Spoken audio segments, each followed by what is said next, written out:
In the midst of the fields, they say are where the bodies were found. They were nailed to a stick of wood and used as scarecrows, but not before their bones and organs were removed and replaced with straw. Is the story true?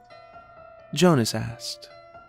Of course not, my boy, Hicks replied, laughing his way into the kitchen.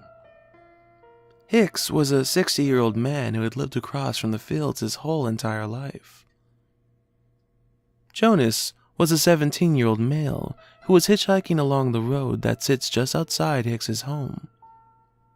Hicks felt bad for the boy, so he allowed him to stay in the spare bedroom of his home in exchange for work around the farm. He'd only been there for 4 days and everything was well, but there was something about the fields that gave Jonas the creeps. It was the way the crops swayed inconsistently with the wind. It was the smell that would linger around the fields and make its way towards the house. Most of all, it was the stories that Hicks would tell him about the fields. Every night before he'd go to sleep, Jonas would take a peek at the fields. He'd never see anything other than crows. But one night he saw something else. It fled across the fields and disappeared in the distance. He didn't get a desirable sighting of the thing, and that's what scared him the most. The only thing he saw was a dark shadow. He didn't look away, even after the thing had already disappeared. He kept his eyes gazed out at the fields. He thought about what Hicks had told him. Dying is not exactly what people are afraid of. It's the fear of the unknown. Nobody knows what comes after death, so they fear dying in every possible way. In this situation, Jonas was fearing the unknown. If he had gotten a more desirable glimpse of the thing, he'd know what it was. It's the fact that something is out there and he has no idea what it was. That's what scared him the most. The next morning, Hicks and Jonas were both distressed to find some of the crops in the field to be destroyed. Thinking about what he saw the night before, Jonas was convinced he knew what had destroyed the crops. He informed Hicks about what he saw. "It's the damn crows," he said, ignoring what Jonas had told him.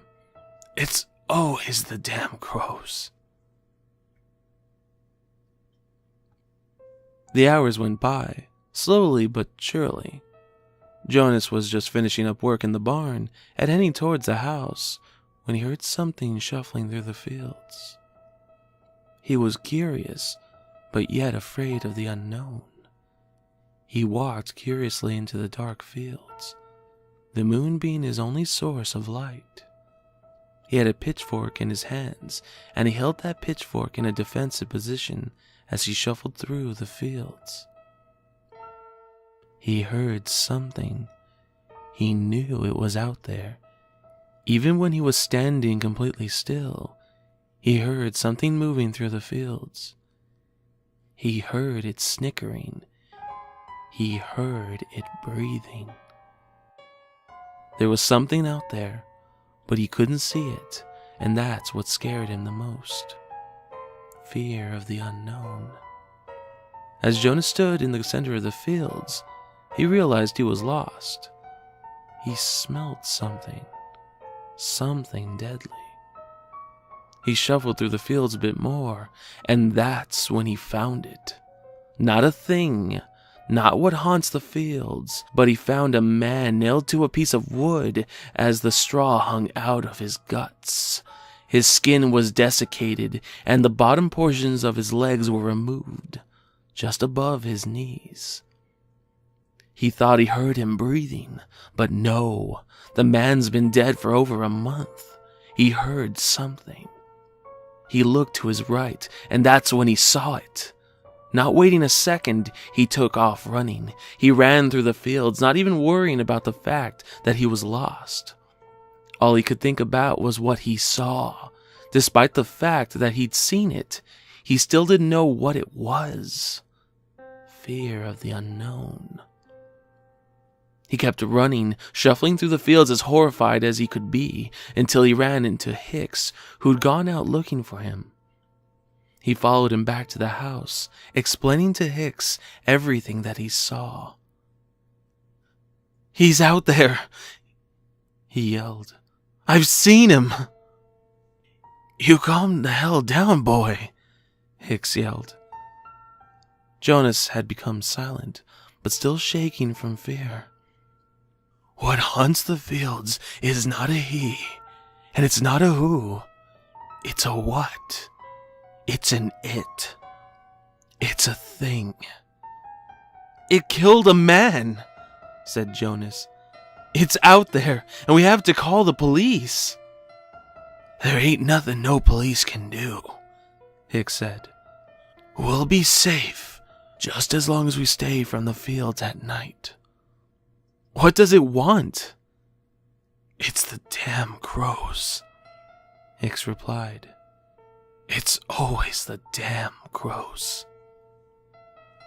Jonas went to bed that night, unable to sleep with the haunting images of what he saw earlier that night on his mind. He spent most of that night glaring out the window, fearing that what haunts the fields is still out there. It wasn't until he began dozing off that he saw it again. Its beaming red eyes could be seen from miles away, but it was much closer than that. It was standing near Hicks's tractor, staring into the fearful eyes of Jonas before it fled into the fields and disappeared. The next day, Jonas could not get the images of that night off his mind. From the dead man to the beaming red eyes of the thing, he was being haunted by the images. When the night rolled along, Jonas made sure to get inside the house before sundown. He was all alone that night. Hicks had left hours before for a supply run. Just a few hours before sundown, a scream echoed from the fields. It was a woman. Jonas thought about it, and he thought about it hard. He decided it wasn't right for him to just stand there and listen as the woman screamed for her life. He grabbed a shotgun belonging to Hicks, not even sure how to use it. He ran out of the house and into the fields, screaming out for the woman. She was no longer screaming. Hadn't screamed in minutes. He got to the center of the fields, and that's when he saw her. She was nailed to a stick, straw hanging out of her gut. The bottom portions of her legs were removed and also filled with straw. He thought that she was breathing, but no. She was dead, and again it was the thing. With its beaming red eyes staring back at him, Jonas took off running, able to find the house minutes later. He ran inside and locked every door and every window. It was coming after him, and he knew it. Eventually, everything had become silent. The only thing he could hear was the beating of his own heart. There was a knocking at the door, and his heart was getting louder. Another knock, and his heart was getting louder. Again, another knock, and his heart was getting louder. He knew that it could have been Hicks, but he also knew it could have been the thing. His chest was getting tighter as he took a deep breath. The fear was growing more intense as he didn't know who it was outside the door. Fear of the unknown.